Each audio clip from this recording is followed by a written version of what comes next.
a couple of years ago, our organization started a process where we were trying to create a system of accountability, self-regulating accountability for churches, for individuals, for businesses, nonprofits, to give all of these groups and people a means to assess their environmental impact on the world and how they are interacting with the world.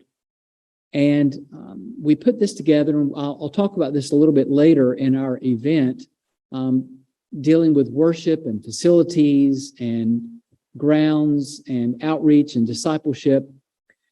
And we created this entire system. And then I went to Dallas, Texas for a meeting and met people from Woodland Baptist Church in San Antonio, and they were giving a presentation as to what their church was doing in addressing these concerns that we are addressing as a conference today. And I thought, my goodness, what we have written down on paper, they are doing in person. What we have imagined, they have incarnated.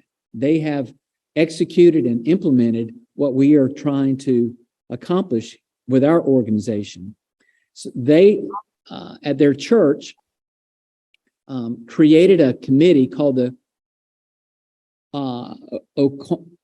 Oikonomos group, which means stewardship, and Mike can talk about that in a minute. But he was very concerned about the next generations that were coming up and wanted to make sure that we were leaving these future generations with the kind of world that we received, and perhaps even better.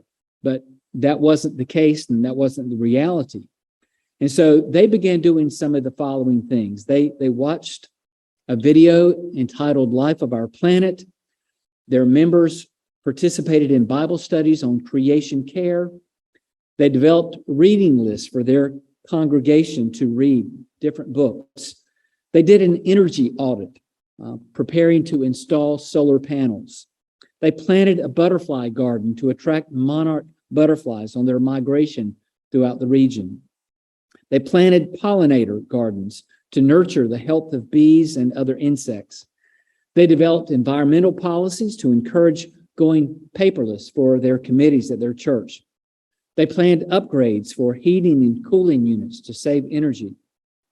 They created a plan to install electric car chargers at their church parking lot so people could come to church and have their minds and their hearts nurtured by the Word of God while their cars were being recharged in that same time frame.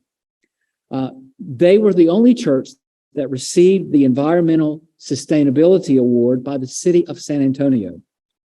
And so it is my deep joy to present to Mike Masser, the associate pastor of Woodland Baptist Church, and it's the honor of our organization to name Woodland Baptist Church as the first ever C3 Church of the Year. So Mike, thank you. Congratulations to all of your church. And if you have a moment that you'd like to speak to all our participants today, we'd love to hear from you. Don, thank you so much. We at Woodland are really feel honored by this award.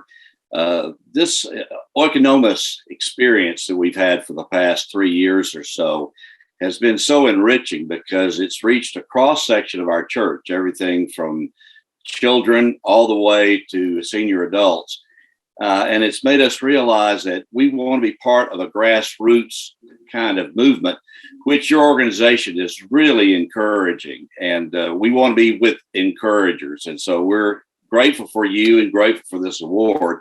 We realize that from the get-go that we can't solve all the environmental issues in the world, but we can do our part. We can make our little effort. And that's how we've been working at it. We've just been working in our little corner of the world and encouraging people in other corners to do their thing as well. And maybe a quote by Reinhold Niebuhr is really helpful here because we realized that we can't get it all done. And so we started thinking back about some of our forebears and those people who built the Gothic cathedrals in Europe. Some of the people who started those cathedrals knew full well they weren't going to be able to see it completed, and yet they did their part. That's kind of the way we feel at Oikonomos at Woodland, is that we want to do our part, and we'll trust the completion to God and future generations of Christian brothers and sisters.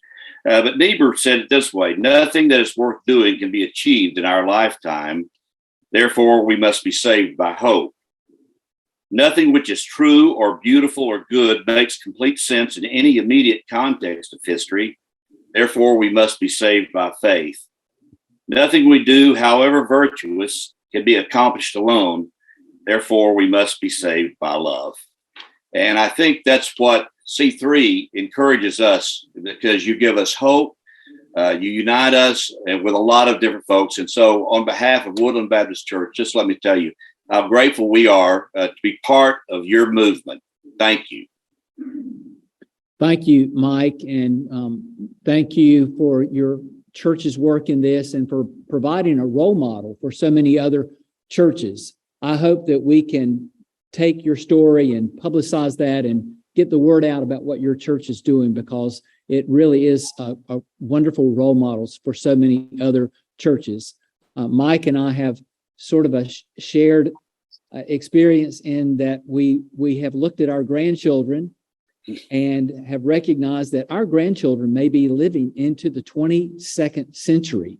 And it sort of blows my mind to think about that, but that is a real possibility. And so what are we doing for our grandchildren that are going to be living that far from where we live now?